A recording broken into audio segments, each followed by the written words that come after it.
Good morning. Welcome to my channel if you haven't been here before. I'm Taylor. I like to share my life and my travel experiences as an American expat in Malaysia.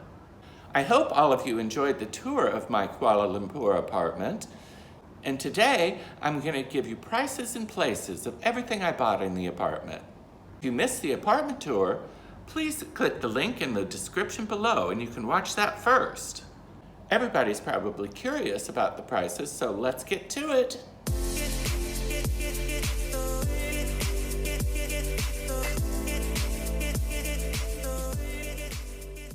First, I'll start with the dining room table and chairs, which I got at T Design, which is right around the corner from my apartment. When I was shopping for furniture for this place, I had to do it all very quickly because I had very limited time. I almost managed to purchase everything in a weekend, which is amazing. I don't really recommend getting everything in a weekend because honestly, I did make a few mistakes, which I'll get into. Okay, now we'll start with the dining room table and chairs. The upholstered armchairs are a gray fabric and a tight weave, which helps for cat scratching. The table has a metal base, like a cage, and the top is a pretty orangey wood color that I realized after I purchased it was actually veneer, and not the best quality at that, but whatever, it'll last for a while.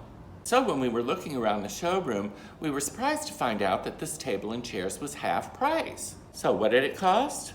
1,599 ringgit, or $390 US. That's an amazing price if you ask me. And we've been pretty happy with it. Next, let's talk about this beautiful console that was made in India. I was drawn to it immediately. I love the textured front and the sort of distressed quality of the metalwork on it. I think it's just gorgeous. It had a large mirrored piece that came with it too, but I didn't get that since I was putting it along the stairs. I probably wouldn't have purchased it except that it was on sale, like almost everything else I encountered. It was 2,319 ringgit, or $565 US. Now that's a bit of a splurge, but I like it so much and I know it's really gonna last for years and years. I purchased it just up the street at Urban Culture on Ampang. They had a lot of things I liked. In fact, I got several things I'll point out to you. Next, let's talk about the sofa. One of my least favorite purchases. Although it looks fabulous, it seems to me that it's pretty poor quality and not cat resistant at all. I should have known better because the cushions are fixed and you can't turn them over or anything, and that's always a bad sign. I also think I paid too much for this. Like everything else, it was on sale at SSF at Ampang Point. We paid 3,680 ringgit for it, which is $897. Now in the US, that wouldn't be an expensive sofa at all, but here I think it's kind of pricey for what we got. I don't think it's gonna last long at all, which is very disappointing. I generally don't buy many things from Ikea, but the TV stand we got, I think, is absolutely gorgeous. It has a mid-century modern vibe, and I love it. It's tasteful and simple and holds everything I need. I was kind of shocked at the price of this. It was not on sale, and it was 1,600 ringgit, which is kind of pricey for Ikea if you ask me. But like I said, the quality seems better than most of their things. So that's $390 US.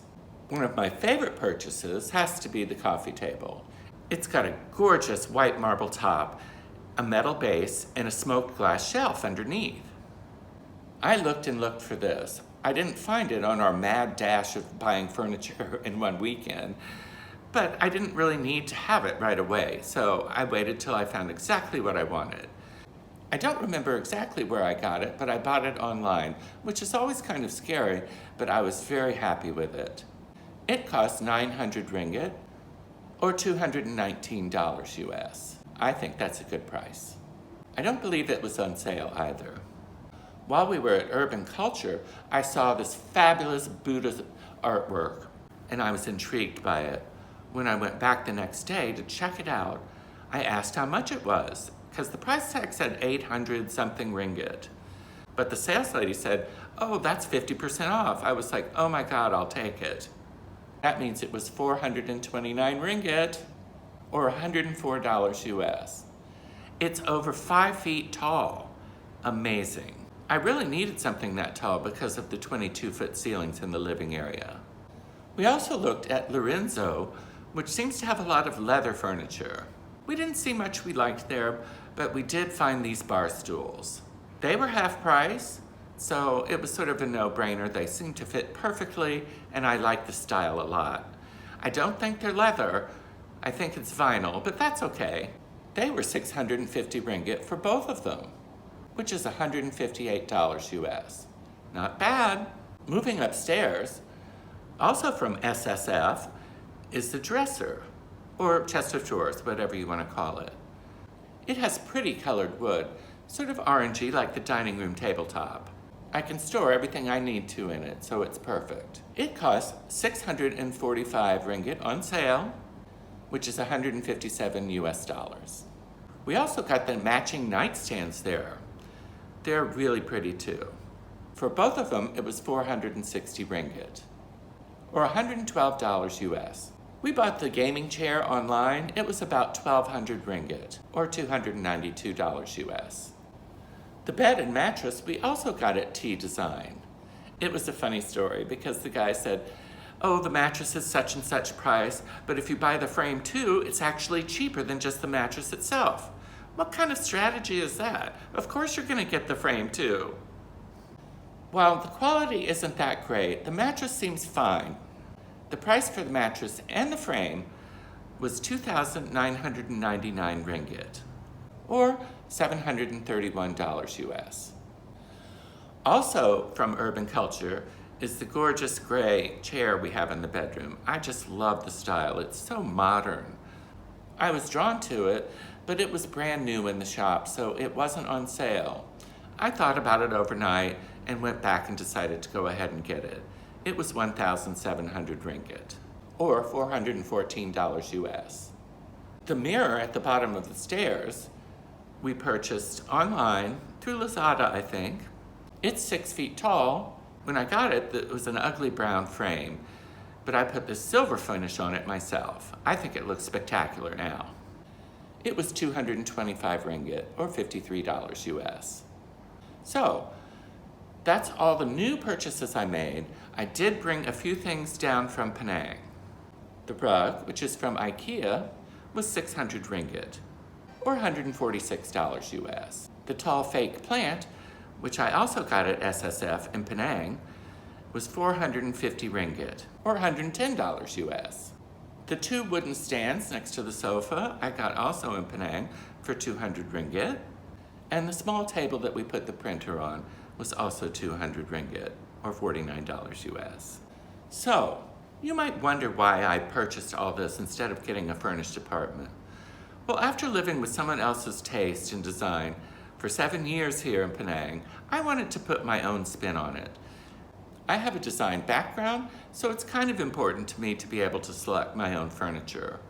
Also, you pay less for an unfurnished apartment. It takes years, of course, to pay for the furniture by the difference in the rent, but you still have the furniture when you're done. And when you move somewhere else, you're gonna have a whole setup. So, what was the total to furnish the whole apartment? I bet you're dying to know. The cost to furnish the entire apartment was 20,256 ringgit, or $4,940 US. Now, I don't know, that may seem like a lot to some of you, but I think it's not too bad. I've seen advertisements for furnishing apartments here, 30, 40, 50,000 ringgit. So I think I got it done for a pretty fair price. There is no way I would be able to do this in the US. For $4,940 in the US, I would be lucky to get the sofa and the TV cabinet. So I hope you enjoyed today's furniture shopping with me. Although I did mention almost everywhere that I purchased things, I just want to make sure you know that this video was not sponsored by any of them. As always, please like and subscribe. I have to say, I've been overwhelmed at the response to my new channel. Thank you, thank you, thank you. Well, that's it for today. I hope you all have a great week. I'll talk to you later. Bye.